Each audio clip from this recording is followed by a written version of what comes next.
Hey there guys, my name is Marcus, and in this video I'm going to show you step-by-step process how you can easily add an accountant in QuickBooks Online. So let's start.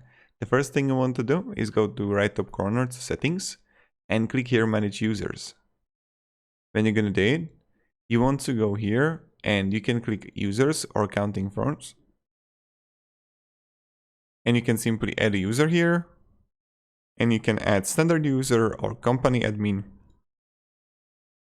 Or you can simply click here on accounting firms. An accountant can be your best business. An accountant can be your best business partner, make it easy to work together, invite you to yours to QuickBooks. And what you do is you simply add an email here, and this is pretty much it how you do it. So again, you are in like a dashboard or something, go to top right to settings, then click here on manage users, and then click on accounting firms.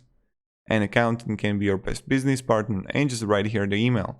So this is pretty much it how we do it. Thank you very much guys for watching. If you have any questions, ask me down in the comments. I'm really happy to help you.